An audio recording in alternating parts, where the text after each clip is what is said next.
नमस्कार, total news आप देख रहे हैं। जींद उपचुनाव को लेकर सियासी बयानबाजी का दौर बदस्तूर जारी है। बीजेपी विरोधी दलों पर निशाना साध रही है तो पूर्व सीएम हुड्डा और रामविलास शर्मा का एक वीडियो सियासी गलियारों में हलचल मचा रहा है। इसी सियासी उधेड़बुन में सबसे बड़ा सवाल यह है कि जींद उपचुनाव में किसमें कितना है दम, इसी पर बड़ी बहस।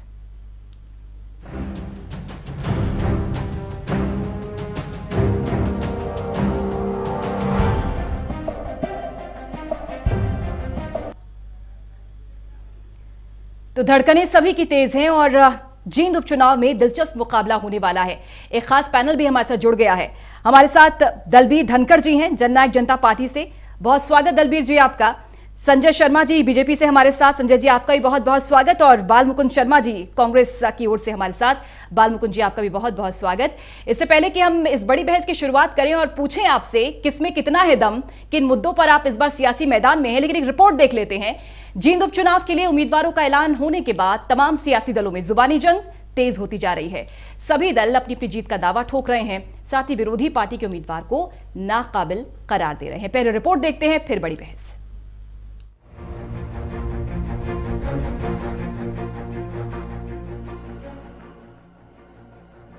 जींद उपचुनाव की जंग अब लगातार तेज होती जा रही है। उम्मीदवारों के ऐलान और नामांकन का दौर पूरा होने के बाद जुबानी जंग भी तेज है। सभी दल अपनी अपनी जीत का दावा ठोक रही हैं, साथ ही विरोधी पार्टी के उम्मीदवार को नाकाबिल करार दे रही हैं। ऐसे में तय कर पाना बेहद मुश्किल है कि किसमें कितना दम है। बीजेपी के प्रदेश अध्यक्ष सुभाष बराला का कहना है कि विरोधी पार्टियों से कोई भी उम्मीदवार चुनाव लड़ने को तैयार नहीं था, इसलिए कांग्रेस को अपना सिटिंग एमएलए उतारना पड़ा। जेजेपी को अपने परिवार से ही सदस्य उतारना पड़ा और इनेलो को बाहर से उम्मीदवार लाना पड़ा। कांग्रेस पार्टी को वहां कोई अपना स्थानीय उम्मीदवार मिला नहीं। एक विधायक को जब कोई पार्टी अपना उम्मीदवार बनाती है तो इससे बड़ा दिवालियापन उस पार्टी का हो नहीं सकता। ये लोकतंत्र का एक अपमान उन्होंने किया है। दूसरा, आईएनएलडी पार्टी जिसने कई बार हरियाणा प्रदेश के अंदर राज किया, वो पार्टी एक इंडिपेंडेंट उम्मीदवार को अडॉप्ट करती है। इसके अलावा सुभाष बराला ने उस वीडियो पर भी बयान दिया जिसमें पूर्व मुख्यमंत्री भूपेंद्र सिंह हुड्डा और हरियाणा सरकार के मंत्री रामविलास शर्मा गले मिल रही हैं। एक हरियाणा में एक सहज सरल स्वभाव से जिस प्रकार के कमेंट हम लोग करते हैं एक दूसरे के खिलाफ, लेकिन ये कमेंट हम इसको सहज रूप में जरूर कह सकते हैं। इस वीडियो के सियासी गलियारों में कई मायने निकाले जा रहे हैं। सुभाष बराला का कहना है कि रामविलास शर्मा ने सच व्यंग के रूप में कहा है। इसके अलावा सुभाष बराला का ये भी कहना है कि मुख्यमंत्री समेत सभी नेता जींद चुनाव में प्रचार करेंगे और जीत बीजेपी की ही होगी। उनके ऊपर भी चर्चा हुई है, उसके ऊपर काम जो हमने पहले दिया था तेज गति से उस पर काम चल रहा है और पार्टी के सीनियर नेता, विधायक, सांसद, मंत्री, मुख्यमंत्री जी, ऐसे सब नेताओं की ड्यूटियां वहां पर हमने लगाई है। चुनाव के योद्धा मैदान में हैं, लेकिन किसमें कितना दम है ये चुनाव के नतीजे आने के बाद ही साफ हो पाएगा। अब बस देखना ये है कि जनता किसके दावों और वादों पर भरोसा कर पाती है। Haryana desk, total news.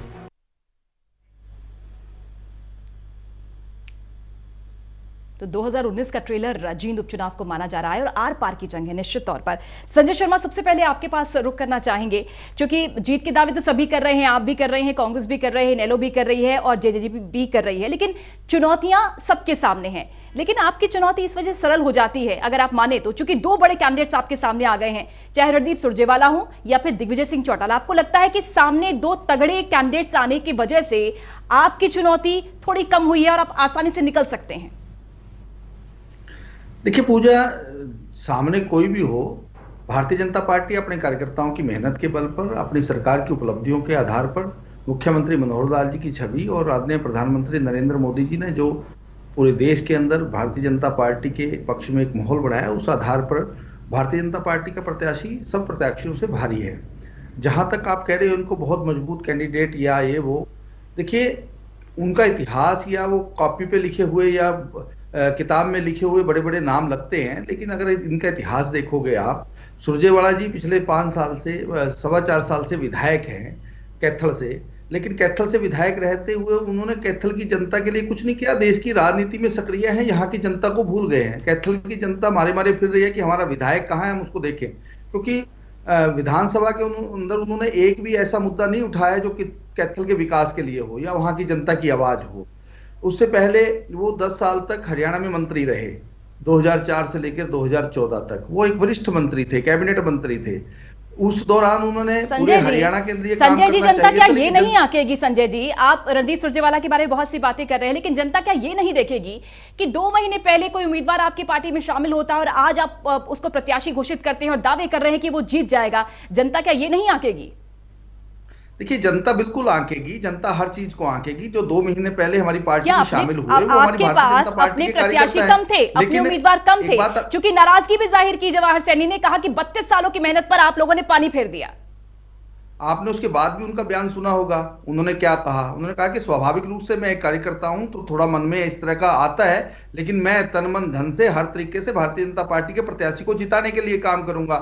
मनुष्यों का संगठन है, मनुष्य स्वभावगत कुछ ना कुछ इस तरह की बात कर सकता है कि उसके मन में इस तरह की बात आ जाए, लेकिन उन्होंने खुद कहा है कि मैं पार्टी के लिए दिन रात मेहनत करूंगा। जहां तक सुरजेवाला जी की बात है या दिग्विजय चौटाला की बात है, आप ये कह रहे थे कि बड़े बड़े नाम आ गए हैं इसलिए आपके लिए आसान हो गया। ये बड़े नाम देखने के लिए हैं, लेकिन जनता के लिए उन्होंने क्या किया, समाज के लिए उन्होंने क्या किया, प्रदेश के लिए उन्होंने क्या किया, वो भी तो लोग देखेंगे ना। चलिए, ये कि वो पूछेंगे, मंत्री रहे तो लेकिन मंत्री बाल रहते मुकुंद जी, उन्होंने जिनके एक विकास के सबसे लिए बड़ा क्या काम आरोप जो किया, ये तो कांग्रेस लोग पर ये देखेंगे लग ना। रहा है कि आपको क्या लोकल प्रत्याशी नहीं मिला, एक सिटिंग एमएलए को आप चुनावी मुकाबले में उतार रहे हैं। पहला तो ये आरोप लगा रहे हैं, दूसरी बात ये आरोप भी लगा रहे हैं खूब जमकर बीजेपी कि विधानसभा में लगभग गायब रहे हैं रणदीप सुरजेवाला, जनता की आवाज उन्होंने कभी नहीं उठाई। वो कैसे प्रत्याशी रहेंगे, जनता का क्या भला करेंगे? देखिए, मैं लगातार जींद में ही हूं। कल नॉमिनेशन फार्म भरा था, हम लोग साथ में थे रणदीप सिंह जी के। जींद में 2 चीजें मुख्य तौर पर आज लोगों के बीच में वार्तालाप का विषय रहा है। ये जो बीजेपी का कैंडिडेट है उधार का कैंडिडेट है, और जो जेजेपी का कैंडिडेट है वो बाहर का कैंडिडेट है। लोगों ने एक स्वाभाविक रूप से प्रतिक्रिया, ना तो उधार का चाहिए ना बाहर का चाहिए। रणदीप सिंह सुरजेवाला जींद का बेटा है और जींद का स्थायी निवासी है, और आज हिंदुस्तान की कांग्रेस में बहुत बड़ा चेहरा है। तो ये तो लोगों के लिए खुशी का विषय है कि इतना बड़ा चेहरा जो पूरे हिंदुस्तान में कांग्रेस का प्रतिनिधित्व करता हो, चाहे वो राजस्थान हो, चाहे वो कर्नाटक हो, चाहे महाराष्ट्र हो, कहीं भी आज रणदीप सिंह सुरजेवाला प्रतिनिधित्व करता है तो हरियाणा स्टेट का प्रतिनिधित्व करता है, पार्टी का प्रमुख प्रवक्ता के तौर पर वो काम कर रहे हैं। तो ये तो स्वाभाविक तौर पर हैवीवेट कैंडिडेट है, तो ये लोग बौखलाएंगे। दूसरा, आपने खुद जिक्र किया कि इनका जो एक जवाहर सैनी है, उन्होंने कहा 32 वर्ष की मेहनत पर 2 महीने भारी पड़ गए। मैं आपको बताना चाहूंगा, ये वही जवाहर सैनी है, संजय शर्मा जी के फैमिली फ्रेंड है, व्यक्तिगत दोस्त है इनके, और उनकी जायज नाराज, ये कह रहे हैं नाराजगी दोबारा कोई बयान नहीं आया, उनका कोई बयान नहीं आया, कोई उनका फोटोग्राफ नहीं आया, ना वो चुनाव प्रचार में हैं, और वो एक तरह से घर बैठे हैं, वो अपनी नाराजगी का आलम दिखाएंगे। और हमें तो ये भी सुनने में आया कि 2-3 दिन से वो किसी दूसरी प्रत्याशी के लिए काम कर रहे हैं। ये मैं अनऑफिशियल नहीं कह सकता, ऑफिशियल नहीं कह सकता कि किसके लिए काम करें। इसलिए संजय जी को तो ये बात कहने का हक ही नहीं है। ये तो उधार की बीजेपी है, कोई पीछे भी इनका इतिहास रहा है। उधार के कैंडिडेट निगम में लेके आए, उधार के कैंडिडेट आज लेके आए, वो दूसरे बाहर के कैंडिडेट है। इसलिए कांग्रेस एक ऐसा चेहरा है जिसने जींद के बेटे को और जींद की धरती पर उतारा है, और स्वाभाविक तौर पर बहुत अच्छे मार्जिन से 20-30 हजार से हमारे आपके भी दावे के अच्छे मार्जिन से आप जीतेंगे। दलबीर जी, बहुत बड़ी चुनौती है आपका, नया संगठन, नई पार्टी, दिग्विजय सिंह चौटाला को आपने चेहरा बनाया है। कितने आश्वस्त हैं उम्मीदवारी को लेकर, जीत को लेकर, और चुनौती कितनी मानते हैं आप? जी पूजा जी, मैं सबसे पहले तो आपको एक बात बताना चाहूंगा। आपका मुद्दा आवाज रही, सॉरी। हाँ बोलिए दलबीर जी, आवाज आ रही है आपकी। पूजा जी, मैं ये बताना चाहूंगा कि जिस तरह से आपने भारतीय जनता पार्टी की बात की, मैं एक बात मानता हूं, भारतीय जनता पार्टी इसमें हारी है, संगठन इसमें हारा है। 4 दिन पहले जो पार्टी में आया, आप ये मान लिया 4.25 साल हरियाणा में, 4.25 साल प्रदेश में जिस पार्टी की सरकार है, वो एक अपने कार्यकर्ता को नहीं उतार पाई। ये इनकी पहली नैतिक हार है। और जहां तक मैं बार बार कहता हूं, इनका संगठन हार गया।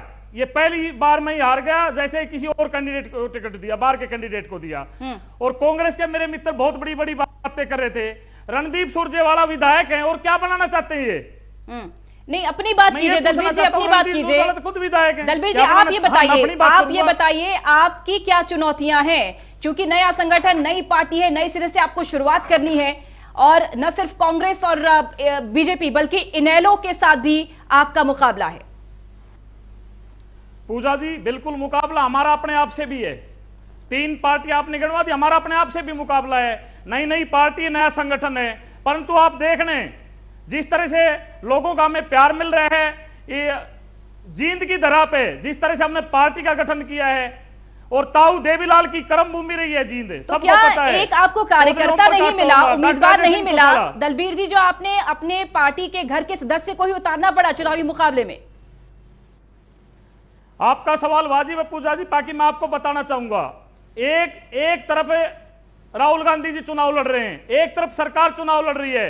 हमारे कार्यकर्ताओं ने बैठ के ये फैसला लिया, पहला हमारी पार्टी का पहला चुनाव है, राहुल गांधी से लड़ने के लिए, सरकार से लड़ने के लिए इनसे अच्छा कैंडिडेट हम देंगे। हमारे कार्यकर्ताओं का फैसला है। और चौधरी ओम प्रकाश चौटाला, ताऊ देवीलाल, जननायक दाऊ देवीलाल के लिए, डॉक्टर अजय सिंह चौटाला के लिए जींद बाहरी क्षेत्र नहीं है, पूरे हरियाणा में वो चुनाव लड़ते रहे, चाहे उचाना से लड़ा, चाहे नारनौंद से लड़ा, चाहे आपको नरवाना से लड़ा। और रणदीप सुरजेवाला को तो हमने वायदा कर रखा था, जब भी हमारी पार्टी पहला चुनाव लड़ेगी, रणदीप सुरजेवाला जहां से भी लड़ेंगे, परिवार का कोई ना कोई व्यक्ति उनके सामने लड़ेगा। चलिए संजय शर्मा जी, ये बताइए कि जो मुकाबला है ये खट्टर वर्सेस रणदीप सुरजेवाला माना जाए या पीएम मोदी वर्सेस राहुल गांधी है? देखिए, वर्सेस का तो मैं नहीं कह सकता, लेकिन आप इस बात को मानिए कि अभी जो बात आप पूछ रहे थे दलवीर धनखड़ जी से, आप सभी प्रत्याशियों को एक बार देखिए ना कि कौन प्रत्याशी क्या है। भारतीय जनता पार्टी ने जींद के एक ऐसे प्रत्याशी को, नया पुराना कार्यकर्ता हो सकता है, लेकिन ये नहीं है कि चुनाव के समय वो पार्टी में शामिल हुए। अगर 2 महीने पहले भी पार्टी में शामिल हुए तो उस समय कोई चुनाव नहीं था, लेकिन उन्हें भारतीय जनता पार्टी की नीतियों को पसंद करके, भारतीय जनता पार्टी के संगठन को पसंद करके, अपने मुख्यमंत्री मनोहर लाल जी की नीतियों में विश्वास करके भारतीय जनता पार्टी को ज्वाइन किया था। आज वो भारतीय जनता पार्टी के कार्यकर्ता थे, कार्यकर्ता को हमने टिकट दिया है। लेकिन इंडियन नेशनल लोकदल ने एक उधार का प्रत्याशी, जो आजाद प्रत्याशी खड़ा हुआ था, उसको अपना कैंडिडेट बना दिया। और कांग्रेस ने ये अपनी गुटबाजी को सिर्फ ढकने के लिए, क्योंकि कांग्रेस जितने गुटों में बटी हुई है, दलबीर जी, ये आरोप तो बड़ा जायज है और सवाल भी उठ रहे हैं, क्योंकि जैसे ही जेजेपी बनी है, इनेलो के सारे लोग तो आपके पास आ गए, लेकिन सुरजेवाला जी को वहां उतारा है, उनको बलि का बकरा बनाया है, क्योंकि वो जीतने वाले तो वहां से है नहीं। ऐसे ही जो जननायक जनता पार्टी है, उसको भी अपने परिवार से बाहर कुछ नहीं दिखता, यानी कि एक गुटों में बटी हुई पार्टी और एक परिवार की पार्टी, परिवार के व्यक्ति को कैंडिडेट उतारा, इसके अलावा और किसी को नहीं उतारा। वो तो ये साफ तौर पर कह रहे हैं कि उन्होंने डिसाइड कर रखा था संजय जी कि जब भी कोई हेवीवेट सामने होगा, चाहे रणदीप सुरजेवाला हो या आपकी पार्टी की ओर से कोई भी हो, वो दिग्विजय चौटाला को चुनावी मुकाबले में, पहले मुकाबले में उतारे। आदरणीय मोदी जी ने इस देश को दुनिया का नंबर 1 का देश बनाने की दिशा में काम किया है, जो मनोहर लाल जी ने हरियाणा को देश के 3 प्रमुख राज्यों में लाकर खड़ा कर दिया है, जो 4वें स्थान पे था कांग्रेस की सरकार के समय 2014 के अंदर। इन सब कारणों से भारतीय जनता पार्टी को लोग समर्थन देंगे। ये भी तो कह सकते हैं संजय जी कि कृष्ण मिड्डा जो आपकी पार्टी में शामिल हुए, सिंपैथी फैक्टर भी तो गेन करेंगे, इसका लाभ भी तो आप ही को मिलेगा। सिंपैथी तो हम इस तरह से कह सकते हैं कि आदरणीय हरिचंद जी मिड्डा ने जो काम शुरू किए थे, आदरणीय मनोहर लाल जी ने सबका साथ सबका विकास के आधार पर विरोधी पक्ष के विधायकों के क्षेत्र में भी जो विकास किया था, उनको भी उतने पैसे दिए थे जितने अपने विधायकों को देते थे। तो उन्हीं कामों को पूरा करने के लिए आदरणीय डॉक्टर कृष्ण मिड्डा जी को भारतीय जनता पार्टी ने प्रत्याशी बनाया है। और वो आदरणीय हरिचंद मिड्डा जी, जहां भी उनकी आत्मा होगी, उस आत्मा को ताकि संतोष मिले कि मेरे पुत्र ने मेरे जो अधूरे विकास कार्य थे उनको और आगे मनोहर लाल जी के साथ मिलकर के भारतीय जनता पार्टी के साथ मिलकर के पूरा किया। ऐसा आप लोग क्या डर गए, कृष्ण मिड्डा से इतना क्या डर गए कि आपको अपने सबसे बड़े चेहरे को, एक राष्ट्रीय जिसकी छवि है, राष्ट्रीय चेहरा है, उसको मैदान में उतारना पड़ा? वो ऑलरेडी सिटिंग एमएलए है, उसके बाद दोबारा उसको आप जींद उपचुनाव में उतार रहे हैं, ऐसी आपकी क्या मजबूरी, क्या डर?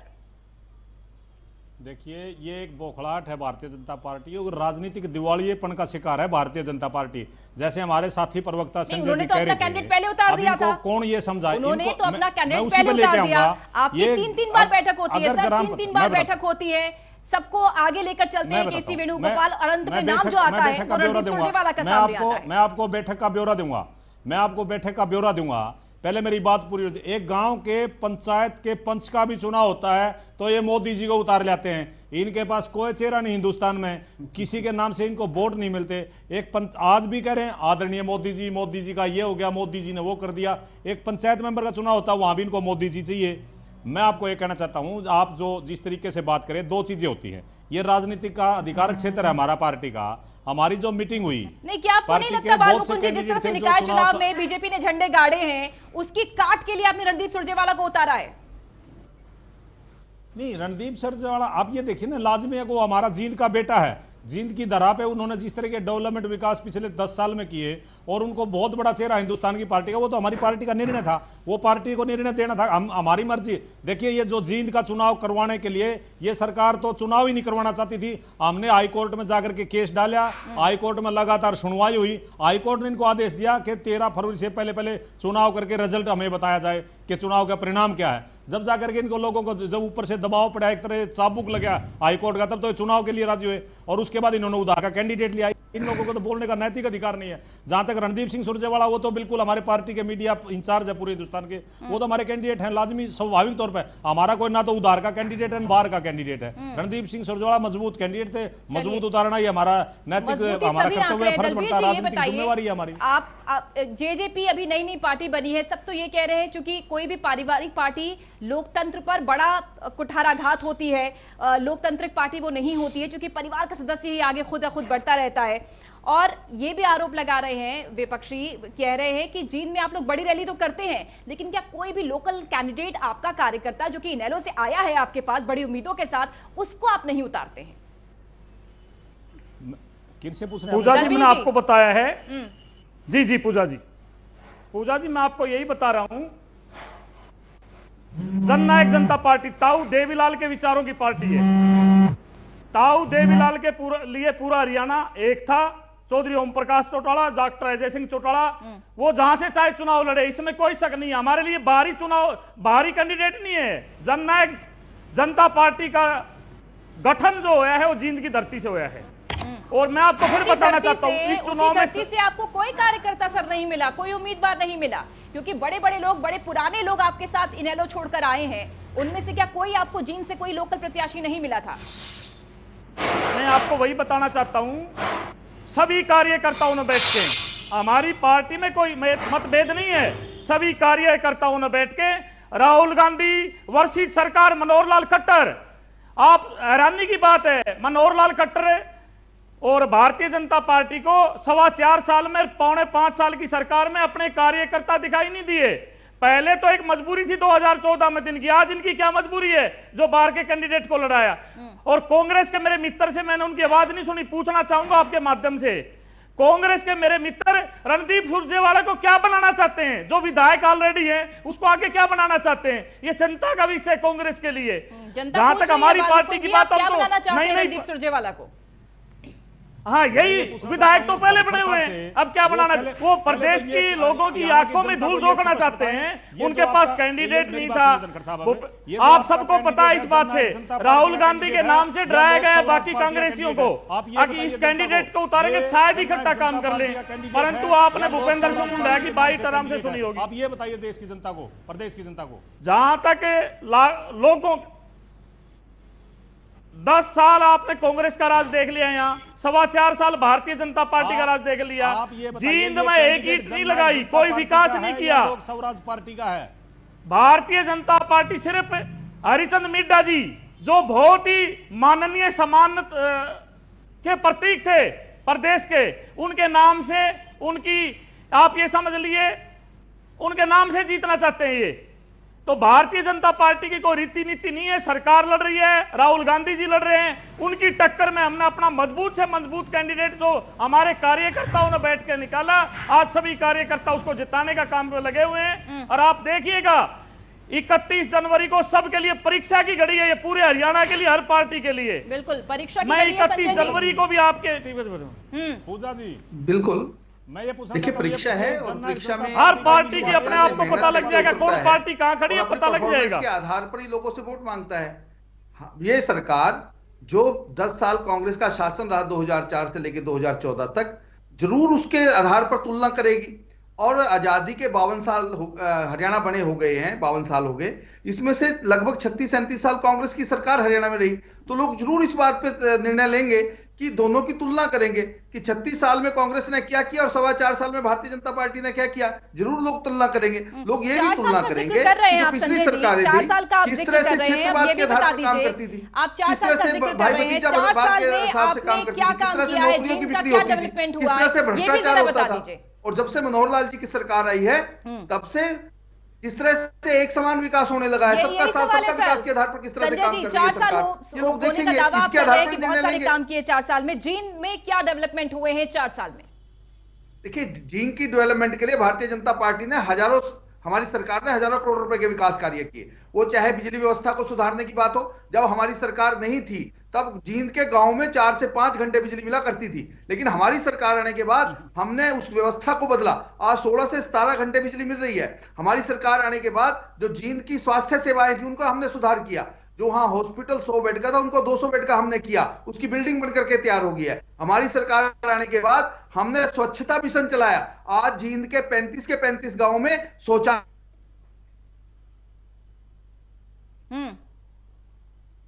कुछ कहना चाह रहे हैं दलबीर जी आप?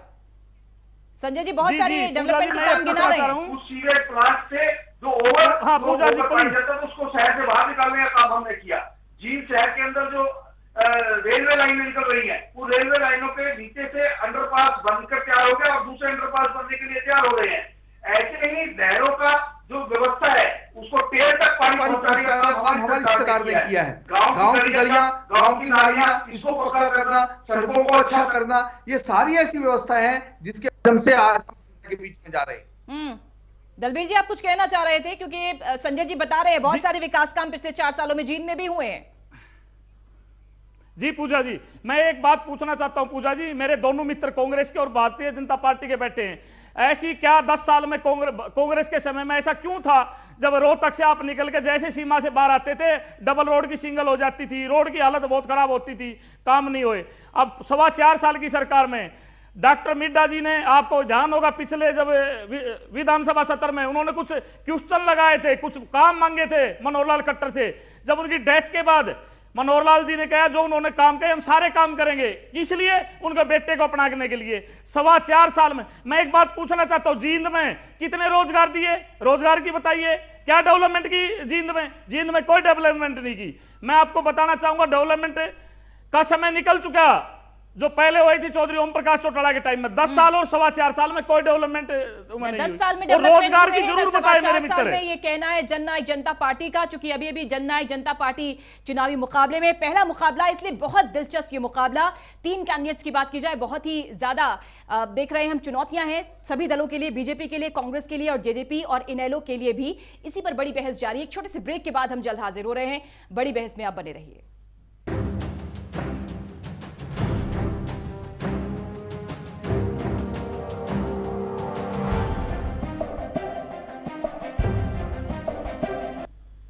जींद उपचुनाव के लिए सियासी जंग जारी है, सबके अपने अपने दावे हैं, वादे भी हैं। संजय जी ये बताइए कि मुद्दे क्या होंगे, किन मुद्दों पर आप चुनावी मुकाबले में हैं? देखिए, मुद्दे वो होंगे कि 10 साल बनाम 4.25 साल। मुद्दे ये होंगे भ्रष्टाचार बनाम स्पष्ट और स्वच्छ ईमानदार वाली सरकार। मुद्दे वो होंगे कि गरीबों के हकों को छीनने वाली और गरीबों को हक देने वाली सरकार। मुद्दे ये होंगे कि काबिल बेरोजगार नौजवानों को रोजगार देने वाली सरकार और काबिल बेरोजगार नौजवानों से उनके हकों को मारने वाली जो सरकारें रही हैं। तो तुलना दोनों के आधार पर ही लोग वोट देंगे। बड़ी सारी बातें की आपने सर। करप्शन की अगर बात कर ली जाए, सीएम विंडो पर न जाने कितनी शिकायतें आती है करप्शन को लेकर, वो कितनी समाधान होती है सब जानते हैं। आप रोजगार की बात कर रहे हैं, अभी दलबीर जी भी यही पूछते हैं कि जींद में आपने कितना रोजगार दिया पिछले 4 साल में, ये आंकड़ा बता दीजिए। देखिए, दलबीर जी की नई पार्टी है जेजेपी, लेकिन जिस पार्टी से निकल करके ये बनी है, ये उसके पहले कार्यकर्ता थे, उसके प्रवक्ता भी थे। उस पार्टी की जब सरकार रही 1999 से लेकर 2004 तक, तो इनकी सरकार ने जो सरकारी नौकरियां दी वो 10,000 थी 5 साल के अंदर। फिर कांग्रेस की सरकार आई, वो 10 साल वो सरकार रही, उन्होंने 10 साल के अंदर 20,435 बेरोजगार नौजवानों को सरकारी नौकरी दी। लेकिन भारतीय जनता पार्टी की सरकार जब से आई है 2014 अक्टूबर से और आज तक लगभग 32,000 बेरोजगार नौजवानों को हम अपॉइंटमेंट लेटर थमा चुके हैं, और वो भी मेरिट के आधार पर। इनकी तरह भाई भतीजावाद करके नहीं, इनकी तरह दलवीर धनखड़ जी के नेता भी जेल में बैठे हैं और उनके पिताजी भी जेल में बैठे हैं जो उस समय मुख्यमंत्री थे, क्योंकि बेरोजगार नौजवानों का हक उन्होंने छीना था। इसके अलावा 1.5 लाख बेरोजगार नौजवान ऐसे हैं जिनको प्राइवेट सेक्टर में और खुद का काम करने के लिए भारतीय जनता पार्टी की सरकार ने संसाधन उपलब्ध कराए हैं। इसके अलावा 60,000 बेरोजगार नौजवान वो हैं जिनको सक्षम योजना के आधार पर हमने 100 घंटे 1 महीने के लिए काम करने के लिए 9,000 रुपए और 6,000 रुपए प्रति मास पैसा देना शुरू किया है। यानी कि लगभग 2.5 लाख लोग ऐसे हैं जिनको हमारी सरकार ने सरकारी नौकरी, रोजगार या बेरोजगारी भत्ते के आधार पर या सक्षम योजना के आधार पर उनको 100 घंटे काम हमारी सरकार ने दिया। दलबीर जी आऊंगी आपके पास, लेकिन बालमुकुंद जी, संजय जी कह रहे हैं 10 साल बनाम 4 साल होगा, करप्शन वर्सेस स्वच्छ सरकार होगी, आपका जवाब? पूजा जी, ये जुमलेबाज और ड्रामेबाजी के लोग हैं। जैसे मैं आपको काम गिनाऊंगा, मैं कहता हूं एक काम ये गिना देंगे संजय जी, मैं डिबेट में बीच में ही छोड़ दूंगा डिबेट को। जैसे हमने जींद में यूनिवर्सिटी बनाई, शिक्षा पहला परम कर्तव्य है समाज को, सरकार का, कि शिक्षा के क्षेत्र में उन्नति की जाए। हमने वार चौधरी रणबीर सिंह यूनिवर्सिटी बनाई, रेलवे ओवर ब्रिज बनाए, 1600 करोड़ के किसानों के बिजली के बिल माफ किए। मतलब इस तरीके के डेवलपमेंट, शहर के सड़कों का चौड़ाईकरण किया, सुधारीकरण किया, बिजली व्यवस्था शहर में सुधार कर, ये 4 घंटे के 5 घंटे बिजली आ जाए, क्या आंकड़ा है ये, क्या काम कर दिया? कल ये कर दिया हमने बल्लभ बांट दिए, डेवलपमेंट का ये ऐसे काम बताया हमने। वहां हॉस्पिटल का ये जो क्लेम कर रहे हैं 100 से 200 बेड का, बिल्कुल झूठ बोल रहे हैं। हमने श्रीमती इंदिरा गांधी प्रियदर्शनी महिला महाविद्यालय जींद में बनाया, शहर के बीचों बीच। विकास कार्य ये होते हैं जो दिखाई दें, ये जमीन पर कोई काम दिखाने का। जींद में, मैं तो जींद का रहने वाला हूं, और दलबीर धनखड़ जी अभी ये कह रहे थे, बड़ी बड़ी मैं बात कर रहा हूं श्रीमान जी, वहां से जहां विधानसभा चुनाव हो रहा, मैं वहां से जिला पार्षद रहा हूं, जिला परिषद मेंबर रहा हूं, और मैंने लगातार वहां से चुनाव लड़े, छात्र संघ की राजनीति करता रहा हूं। तो मैं एक एक चीजों को बारीकी से जानता हूं, मैं वहां पैदा हुआ हूं, मैं वहां पढ़ा लिखा बड़ा हुआ हूं। आप लोग क्या बात करते हैं? संजय जी एक काम बता दे डेवलपमेंट का, तो मैं यहां डिबेट में भी आपकी बात मान लूंगा। हमने जींद में तंग रस्ते थे जहां डबल पुल बनाए, 80 ब्रांच पर डबल पुल बनाए सारे, 80 ब्रांच को पूरा पक्का कर दिया शहर में। सेम की समस्या शहर में रहती थी, पूरी 80 ब्रांच को उस 10 साल के शासनकाल में हमने पक्का कर दिया। ये तो दिखाई दे रही है, रणबीर सिंह यूनिवर्सिटी वहां दिखाई दे रही है, महिला महाविद्यालय वहां दिखाई दे रहा है, रेलवे ओवर ब्रिज वहां दिखाई दे रहा है। आपको दिखाई दे रहा काम तो बताइए श्रीमान जी। क्योंकि कांग्रेस की 5 बार विधायक रहे हैं जींद में, इस वजह से दावे बहुत हैं बालमुकुंद जी के। संजय जी ने जो कहा वो भी आपने दलबीर जी सुना होगा, अब पॉइंट टू पॉइंट आप क्या जवाब देना चाहेंगे? पूजा जी, मैं भारतीय जनता पार्टी नहीं, पहले कांग्रेस का जवाब का दूंगा जी। मैं मेरे मित्र से पूछना चाहूंगा, शैलजा जी कौन है, वीरेंद्र सिंह कौन थे, इंद्रजीत जी कौन थे, कौन आरोप लगाते थे भूपेंद्र सिंह हुड्डा पर क्षेत्रवाद का? मैं इनसे पूछना चाहता हूं। आज भी वो कांग्रेस में, कुछ भाजपा में चले गए, कुछ कांग्रेस में, इन्हीं के मित्र लगाते। किरण चौधरी ने आरोप लगाया, और हम तो आरोप लगाते लगाते थे जींद में आके रास्ते आधे हो जाते हैं। चलो ये सरकार में नहीं है। भारतीय जनता पार्टी से मैं एक बात पूछना चाहता हूं, बेरोजगारी भत्ते की बात कर रहे हैं, गोबर उठाने का काम ये करवा रहे हैं। 1 लाख, आपको ध्यान होगा जब इनके घोषणा पत्र में लिखा था हर साल 2 लाख रोजगार देंगे। मैं आपको एक और नई बात बताना चाहूंगा, 10 साल बनाम 4.25 साल बनाम 9 महीने जेजीपी का विधायक जब लोकसभा विधानसभा में जाके खड़ा होगा, सरकार से एक एक चीज का हिसाब लिया जाएगा। जब हर जिले में पूछा जाएगा क्या किया क्या नहीं किया। आज जो पार्टियां हैं, मुख्य विपक्षी दल है, कांग्रेस है, ये या तो विधानसभा से ये बताइए दलबीर जी, जब आप चुनावी संग्राम में जब जनता के बीच में आप लोग जाएंगे, आप लोग बताएंगे क्या? क्योंकि इनेलो से तो आप लोग टूट कर आए हैं, उनकी उपलब्धियों को आप बता नहीं सकते, आप कैसे करेंगे, क्या करेंगे? जनता क्यों विश्वास करेगी आप पर? यस, वही मैं आपको बताया था, 10 साल बनाम 4.25 साल बनाम 9 महीने। 9 महीने में वो देखेंगे, सरकार को दिखाएंगे आईना, हरियाणा का आईना क्या है, ये दिखाने का वहां काम करेंगे। अगर हमारा विधायक जाता है तो हम एक तैयारी के साथ आ रहे हैं। हमारी तैयारी है युवाओं को रोजगार। हरियाणा में जो इंडस्ट्रियां हैं, प्राइवेट इंडस्ट्रियां, 75% रोजगार, किसानों के कर्जे माफ। स्वामीनाथन की रिपोर्ट ना कांग्रेस ने लागू की, ना भारतीय जनता पार्टी ने ठीक से लागू की।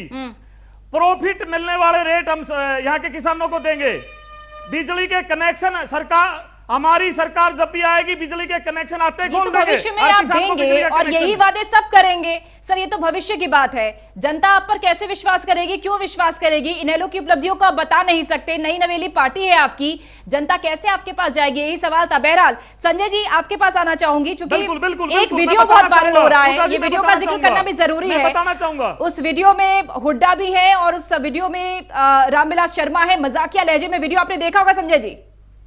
बिल्कुल देखा है जी। रामविलास सुभाष बराला कह रहे हैं कि ये एक सरल सहज कमेंट था, लेकिन आपको लगता है कि ये सरल सहज जनता इसे मानेगी? क्योंकि सभी ये जानते हैं कि आपकी पार्टी में भी जो सेकंड जनरेशन लोग हैं, जो नेता हैं, उनकी हसरत है सीएम बनने की, और अगर हुड्डा उनसे कह रहे हैं कि अगर खट्टर हट जाएंगे तब तुम्हारा कांटा निकलेगा, तो कहीं ना कहीं जनता को लगता है कि हाँ आपकी पार्टी में भी गुटबाजी है। संजय जी देखिए हाथ कांगन को आरसी क्या, जो प्रत्यक्ष दिख रहा है, आदरणीय रामविलास जी ने तो उसके बारे में बात की है कि किस तरह से सुरजेवाला जी को, रणदीप सिंह सुरजेवाला को बलि का बकरा बनाया गया है। वो तो आपने कटाक्ष कर दिया, एक विधायक लेकिन को पहले से ही हुड्डा जी ने कटाक्ष किया है आपके ऊपर, मिला, विधायकों में से अपना प्रत्याशी बनाना पड़ा। ये कांग्रेस की एक नाकामी समझिए, उनके पास नाकाबिलियत समझिए कि सुरजेवाला जी को उन्होंने हुड्डा का बयान कैसे समझे सर? यानी कि हुड्डा जी का बयान कैसे समझे, जो मुस्कुराते हुए कहते हैं कि अगर खट्टर निकल जाता है तो तुम्हारा कांटा निकल जाएगा, इसको कैसे ले? अगर वो हार जाते हैं तो हारने के बाद जो एक वो मुख्यमंत्री के दावेदार भी है सुरजेवाला जी, और उनको आदरणीय राहुल गांधी जी का भी बर्दाश्त प्राप्त है, जैसा सब लोग देखते हैं। तो अगर वो हार जाते हैं, और हारेंगे जो तय है, तो उसके बाद हुड्डा जी का रास्ता साफ कि एक जाट नेता उनके रास्ते से हट गया और स्वाभाविक रूप से आगामी मुख्यमंत्री के दावेदार वो हो जाएंगे। तो ये जो कहा है आदरणीय रामविलास जी, ठीक कहा है। बालमुकुंद जी अलग भी लड़ाई चल रही है क्या? सीएम कैंडिडेट के लिए अलग से लड़ाई भी चल रही है क्या? किसमें? भारतीय जनता पार्टी में। भारतीय जनता पार्टी के जो प्रवक्ता साहब ने कहा है और जो इनके नेता रामविलास शर्मा जी ने कहा, ये इनकी मानसिकता दोहराता है, कांटा निकालना।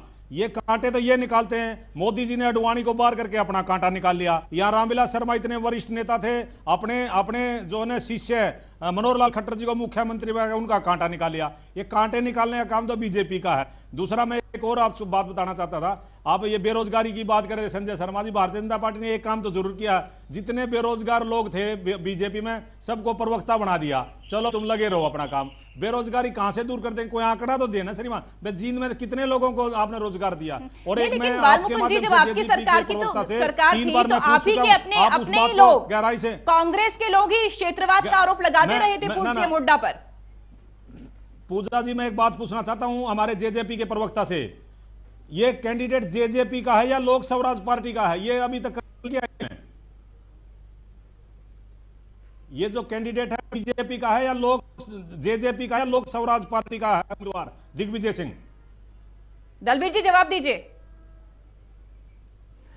पूजा जी आपने दोहराना पड़ेगा, वहां की आवाज मेरे को सुनाई नहीं दे रही। बालमुकुंद जी सवाल पूछ रहे हैं कि जो कैंडिडेट आपने उतारा है वो जेजेपी का ही है या लोक स्वराज पार्टी का है? लोक स्वराज पार्टी का है। मैं आपको बताना चाहूंगा जी पूजा जी, मैं तो आपको एक बात बताना चाहता हूं। मेरा एक सवाल आपके माध्यम से कांग्रेस के मित्र को था, रणदीप सुरजेवाला को वो क्या बनाना चाह रहे हैं? विधायक वो ऑलरेडी है। और एक भारतीय जनता पार्टी के मेरे मित्र से था, 2 लाख रोजगार आपने घोषणा पत्र में दिए थे, हर साल 2 लाख रोजगार देंगे, तो क्या 8 लाख रोजगार दे दिए? जहां तक आपने मेरी पुरानी पार्टी पर आरोप लगाया था, उन्होंने, मेरे मित्र ने, हमारे नेता तो आज भी रोजगार देने में जेल गए हैं, कोई भ्रष्टाचार में जेल नहीं गए। और उस समय ना हमने कोई ठेका प्रथा शुरू करी, हरियाणा में ना गैस टीचर लगाए। आज भारतीय जनता पार्टी कांग्रेस, प्लीज बीच में मैं नहीं बोलता, आपने भी नहीं बोलना चाहिए, बाद में कितना ही बोलना।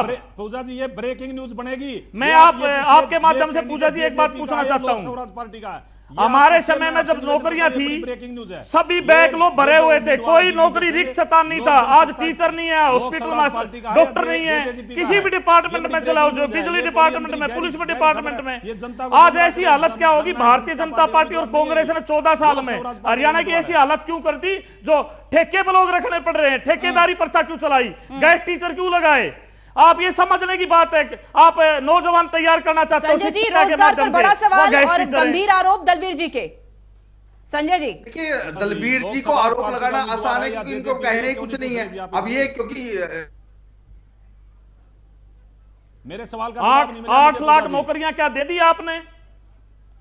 पूजा जी चलिए टेक्निकल फॉल्ट है। बालमुकुंद जी गोबर उठवा पेश किया था, उस संकल्प पत्र के आधार पर जो हमने कहा था वो हमने किया है। मैंने बताया कि 30,000 से ज्यादा पक्की नौकरी हम सरकार की तरफ से नियुक्ति पत्र दे आपके घोषणा पत्र में बताया, सुनिए ना दलवीर जी, मैंने ये भी बताया कि 1.5 लाख से 2 लाख लोग ऐसे हैं जिनको हमने प्राइवेट नौकरियों में इंडस्ट्रीज के अंदर ITI के माध्यम से हमने वहां पर भर्ती कराया। मैंने ये भी बताया कि 60,000 बेरोजगार नौजवान ऐसे हैं जो पोस्ट ग्रेजुएट और ग्रेजुएट है, जिनको हम 100 घंटे बदले काम के बदले में पैसा दे रहे हैं। मैंने ये भी आपको बताया कि इसके अलावा बहुत से लोग ऐसे हैं जो स्टैंडअप, स्टार्टअप और अन्य बेरोजगार योजनाएं जो सरकार ने चलाई हुई है, ऐसे लाखों ऐसे बेरोजगार नौजवान भी हैं जिन्होंने सरकार की योजनाओं का लाभ उठा करके अपना रोजगार किया। रोजगार का मतलब पक्की नौकरी नहीं होता। रोजगार देने की जो भारतीय जनता पार्टी ने कही थी वो 8 लाख की तो कही थी कि 4 साल में 8 लाख है, लेकिन वो 10 लाख से भी ऊपर जाता नहीं मिलेगा। इसका मतलब तो यही हुआ संजय जी। इसके अलावा जो बड़ी बात है, बालमुकुंद जी, 2 सवाल थे दलबीर जी के। एक सवाल आपसे भी था, बालमुकुंद जी, एक सवाल आपसे भी था कि अगर ये आप चाहते क्या है, रणदीप सुरजेवाला को आप क्या बनाना चाहते हैं? और सवाल ये मेरा भी यही है बालमुकुंद जी कि अगर ये मुकाबला आप जीत जाते हैं, कांग्रेस जीत जाती है, तो क्या ये माना जाए रणदीप सुरजेवाला आने वाले समय में बड़ा चेहरा होंगे हरियाणा विधानसभा चुनावों के मद्देनजर? मेरा ये सवाल है। पूजा जी, मेरा ये सवाल था, क्या ये जननायक जनता पार्टी का उम्मीदवार है या लोक स्वराज पार्टी का? आपने क्यों जवाब नहीं लिया उनसे? मैं आपसे निवेदन करना चाहता हूं, दलबीर जी, आपने एक इस सवाल बात का क्यों जवाब नहीं ले रहे उनसे? जवाब दीजिए। लोक स्वराज पार्टी का उम्मीदवार है आपका या जननायक जनता पार्टी का उम्मीदवार है? सवाल पूछ रहे बालमुकुंद जी। दिग्विजय जी जननायक जनता पार्टी के उम्मीदवार हैं। बालमुकुंद जी, नंबर 1, नंबर 2 मैं एक और पूछना चाहता हूं। जवाब दीजिए। मैं एक और पूछना चाहता हूं। सवाल है आपसे, 21 आपसे सवाल है दलबीर जी का कि अगर एक सवाल और है, जीत जाते हैं, एक सवाल और है, क्या रणदीप सुरजेवाला आने वाले इलेक्शंस के लिए बड़ा चेहरा होंगे, सबसे प्रबल कैंडिडेट होंगे? मेरा एक सवाल और है पूजा जी, अगर इजाजत हो तो। पहले जवाब ले लेते हैं आज के इनसे। समय जो कांग्रेस का बड़ा चेहरा डॉक्टर अशोक तंवर जी हैं, वो पार्टी के प्रदेशाध्यक्ष है, उनके नेतृत्व में पार्टी आज संघर्ष में लड़ रही है, चुनाव भी लड़ रही है। तो लाजमी तौर पर जब हम ये चुनाव जीतेंगे तो डॉक्टर अशोक तंवर का चेहरा हुआ ना। डॉक्टर अशोक तंवर के नेतृत्व में हम ये चुनाव लड़ रहे हैं, तो ये तो चेहरा डॉक्टर अशोक तंवर है ना कांग्रेस पार्टी का हरियाणा में। अच्छा, यानी आने वाले हरियाणा विधानसभा चुनाव में आगे अशोक तंवर ही रहेंगे। मैं सीएम कैंडिडेट की बात पूछ रही हूँ सर, मैं सीएम उम्मीदवार की बात पूछ रही हूँ। आने वाले इलेक्शंस में रणदीप सुरजेवाला फेस होंगे क्या? बिल्कुल नहीं होंगे। कांग्रेस में प्रजातांत्रिक व्यवस्था का पालन किया जाता है। जिन 90 विधायकों को, जिसमें से 80 चुन के आए, 85 विधायक हमारे चुन के आए, हमारी एक कमेटी बैठेगी, हमारी एक मीटिंग होगी, सब मिलकर फैसला करेंगे। जो संसदीय दल का नेता होगा वही चीफ मिनिस्टर होगा। आज के दिन में हमारा चेहरा डॉक्टर अशोक तंवर है प्रदेश में, और डॉक्टर आपको विदित होगा, जैसे आपने मेरे से पहले पूछा, सवाल पूछ रहे हैं दलबीर जी, सवाल पूछिए। डॉक्टर अशोक तंवर के कहने से ही राहुल पूजा गांधी जी इनको यहाँ आपके माध्यम से मैं एक सवाल पूछ रहा हूँ। जाएंगे तो हमारा चेहरा डॉक्टर अशोक तंवर होंगे। चलिए दलबीर जी सवाल पूछिए। पूजा जी, जब रणदीप जी सुरजेवाला उपचुनाव में जींद में जाएंगे तो लोग उनसे पूछेंगे SYL का पानी पंजाब को मिलेगा या हरियाणा को मिलेगा? जो इन्होंने पंजाब का पानी पंजाब को बताया गया था, SYL का पानी पंजाब को में रहेगा। इनसे सवाल पूछा जाएगा तो ये क्या जवाब देंगे? बालमुकुंद जी जवाब दीजिए, SYL पर क्या स्टैंड लेंगे रणदीप सुरजेवाला? रणदीप सुरजेवाला जी ने कभी ये बात नहीं की। वो पंजाब के मुद्दे हैं, पंजाब की बात थी। पंजाब का हरियाणा कांग्रेस से कोई लेना देना नहीं। हमारे हरियाणा कांग्रेस के सारे वरिष्ठ नेता रणदीप सुरजेवाला हरियाणा से हैं। वो नहीं, कभी रणदीप जी ने ऐसा नहीं कहा। उन्होंने कहा पंजाब का पानी है, बिल्कुल गया उनके घोषणा पत्र में, उनके घोषणा पत्र के टाइम, उनके घोषणा पत्र के टाइम स्टेज पे बोल रहा, जो पानी पंजाब का पानी पंजाब का रहेगा, पाकिस्तान में जाता है वो पानी पंजाब का पानी पंजाब का रहेगा, बिल्कुल बोल रहा। कोई मुद्दा ही नहीं चला। देखिए मैं बताता हूं आपको, आज को शायद ज्ञान नहीं होगा दलबीर जी, SYL का एक ऐसी नदियां सतलुज, यमुना, रावी, ब्यास, ये जो 5 नदियां हैं, इसमें हमारा बंटवारा पाकिस्तान से भी है। वो पाकिस्तान जो पानी जा रहा है वो रोक। सर मैं रणदीप सुरजेवाला से पूछ रहा हूं, रणदीप सुरजेवाला का पूछ रहा हूं। उन्होंने कहा था पंजाब से एक बूंद भी पानी हरियाणा को नहीं दिया जाएगा। वो घोषणा पत्र, उस घोषणा पत्र को लेकर खड़े हुए थे वो। हरियाणा पंजाब का बंटवारे का झगड़ा नहीं है, झगड़ा पाकिस्तान में जो मैं पूछना चाह रहा हूं आपसे, SYL के पानी के लिए पंजाब को देंगे। पंजाब में मत जाओ। रणदीप सुरजेवाला ने कहा था एक बूंद पानी नहीं जाएगा हरियाणा को, वो घोषणा पत्र उनके हाथ में था। मैं ये संजय जी क्या आपको लगता है, जवाब मांगता हूं, संजय जी क्या आपको लगता है जनता 4 सालों से आपको भी देख रही है, 10 साल कांग्रेस को भी देखा है, और इससे पहले इनेलो की सरकार थी उसे भी देख चुकी है जनता। आज की जनता जागरूक है, बहुत से मुद्दों को लेकर सजग भी है। हम देख भी रहे हैं कि आपके शासनकाल में भी खूब हंगामा, कई आंदोलन हुए हैं कई मुद्दों को लेकर, आरक्षण के मुद्दे को लेकर भी हुआ, किसानों का अलग से आंदोलन हुआ। आपको लगता है कि जनता सब जज कर रही है? आप कितने भी दावे कर लें, वादे कर लें, जनता ने जो सोचा है वही करेगी, जिसको चुना है उसे ही चुनेगी। बिल्कुल आपने ठीक कहा, जनता है, ये पब्लिक है, ये सब जानती है। ये पब्लिक ये जानती है कि कांग्रेस की क्या नीति है, क्या सोच है। लोगों को ये पता है कि कांग्रेस ने 10 साल का 2004 से 2014 तक क्या किया प्रदेश के साथ, किस तरह से किसानों की बेशकीमती जमीनों को हड़पा, किस तरह से हुड्डा साहब के ऊपर 4 मुकदमे चल रहे हैं और जेल में जाने के मुहायने को आपके राज्य में भी हरियाणा 3 बार जला है सर, ये भी जनता देख चुकी है। आपके राज्य में किसानों ने सुसाइड किया है, ये भी देख चुकी है। आपके राज्य में किसानों को मुआवजा नहीं मिलता, ये भी देख चुकी है।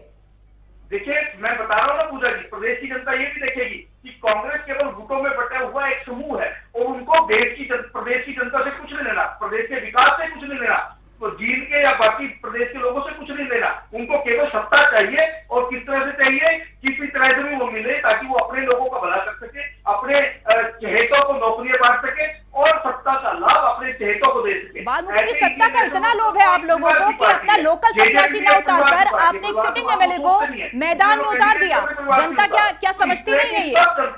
देख रही है, यानी किसी भी हालत में आप ये चुनाव जीतना चाहते हैं, जनता में तो मैसेज जाएगा। बालमुकुंद जी, जनता में यही मैसेज जाएगा कि आप लोगों ने लोकल प्रत्याशी नहीं उतारा, सत्ता के लिए सिटिंग एमएलए को आपने जींद उपचुनाव में उतारा है। ये जो लोग इस तरह मंदिर ये चलिए, टेक्निकल फॉल्ट है। दलबीर जी, आप बात रखना चाह रहे थे। ये जो आज कानून व्यवस्था, गाय गंगा गीता गंगा गाय गंगा इस प्रदेश की जमीन से संस्कृति से जुड़ी चीजें हैं। अरे गाय और गंगा को निकाल दो इस देश से, इसमें बचेगा क्या? ये हमारी संस्कृति से जुड़ी चीजें हैं। अगर इनको नहीं करेगा वही कमी नहीं ना, तभी तो आप लोग के लोग भ्रष्टाचारी हुए। आप देखते अगर आपको गीता का ज्ञान होता तो आप भ्रष्टाचार न करते। आपने तो गीता पढ़ी नहीं, आप गीता जी को कुछ समझते ही नहीं है, इसलिए तो भ्रष्टाचार करते हैं, इसलिए तो भाई भतीजा बात करते हैं, इसलिए तो क्या जाते हैं, बोल जाते हैं। इनको खुद ही पता नहीं कब क्या कर रहे हैं। संक्षेप में सबसे जानना चाहूंगी, संजय जी, क्या आप मानते हैं जींद उपचुनाव बहुत अहम है सभी दलों के लिए? 2019 का एक ट्रेलर है, क्या आप मानते हैं संजय जी? बिल्कुल, क्योंकि जिस तरह से अभी नगर निगम के चुनावों में भारतीय जनता पार्टी ने अपना परचम लहराया, 5 के 5 मेयर भारतीय जनता पार्टी के जीत के आए और लोगों ने हरियाणा सरकार की नीतियों पर, मुख्यमंत्री मनोहर लाल जी की छवि पर, ईमानदार और पारदर्शी जो छवि है, स्वच्छ छवि है, उसको मोहर लगाई है।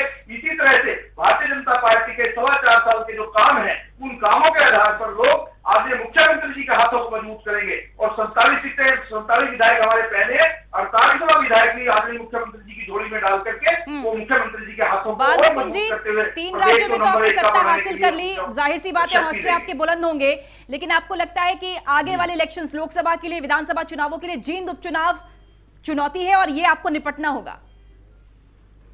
पूजा जी, जब जींद में उपचुनाव शुरू हो गया, मैं जींद में हूं, आज मैं चंडीगढ़ आया था और मैं ये संजय जी का तो मोबाइल नंबर मेरे पास है, दलबीर धनखड़ जी का फोन मेरे पास है नहीं, मैं इनको भी फोन करके अपनी गाड़ी में बिठा करके और वो साथ के गांव जहां से मैं मेंबर भी रहा हूं जिला परिषद का, इनको मैं घुमा के लाऊंगा, मेरी गाड़ी में ले जाऊंगा, इनको निवेदन करके वहां के इनको डेवलपमेंट दिखा के लाऊंगा। इन्होंने विकास संजय शर्मा जी को मैं अपने साथ लेके जाऊंगा मेरी गाड़ी में, इनको विकास दिखा के लाऊंगा। लगता है कि जो मेलजोल है ये रंग लाएगी, ये मेहनत रंग लाएगी? हाँ, कांग्रेस 30,000 से जीतेगी और ये सुरजेवाला जी अभी हम प्रत्याशी जो हमारे लिए हैं, ये 4.5 साल में डॉक्टर अशोक तंवर ने जो काम किया है, जो साइकिल यात्रा की है, मोटरसाइकिल रैली की है, पद यात्रा की है और घर घर में कार्यकर्ताओं का एक संगठन खड़ा करके 9800 कार्यकर्ताओं का संगठन पूरे हिंदुस्तान में एक रिकॉर्ड है हमारा। ये लोग तो झूठ बोलते हैं कि इनके 2 करोड़ कार्यकर्ता बीजेपी छोड़ चुके हैं, हमने 9800 कार्यकर्ताओं का संगठन बनाया, तो ये बहुत अच्छी तरह से हम जीत के आएंगे जींद का। पूजा जी, क्योंकि इस इलेक्शन से दलबीर जी आपकी पार्टी की दिशा और दशा तय होगी, आप मानते हैं? पूजा जी, ये वाकई अग्नि परीक्षा है प्रदेश की हर पार्टी के लिए, इसमें कोई शक नहीं है। हर पार्टी की स्थिति पति लग जाएगी। नहीं, मैं आपकी पार्टी की बात कर रही हूँ कांग्रेस के सर। मित्र से एक सवाल पूछना चाहता हूं। नहीं, बहुत कम समय है सर। मेरा सिर्फ प्रदेश सवाल ये था अध्यक्ष की आपसे बात दलबीर बार जी बार कर रहे कि हैं। जननायक जनता पार्टी चूंकि नई नवेली पार्टी है, बहुत ही जरूरी है कि इस बार चुनावी मुकाबले में वो अच्छा करे, क्योंकि इसी से लोकसभा इलेक्शंस और हरियाणा विधानसभा में आपकी दिशा और दशा तय होगी। फिलहाल बहुत शुक्रिया आप सभी का। संजय शर्मा जी आपका शुक्रिया, बाल मुकुंद शर्मा जी आपका शुक्रिया, साथ ही दलबीर धनखड़ जी आपका भी बहुत बहुत शुक्रिया। सियासी पारा अपने चरम पर है। जींद उपचुनाव बहुत गहमा गहमी के साथ आगे बढ़ चला है। सबके अपने अपने दावे हैं, वादे हैं, लेकिन कौन सिरमौर बनेगा, जनता किसको पसंद करेगी, आने वाली तस्वीर साफ होगी आने वाले समय में। एक ब्रेक के लिए रुक रहे हैं, आप जुड़े रहिए टोटल न्यूज के साथ।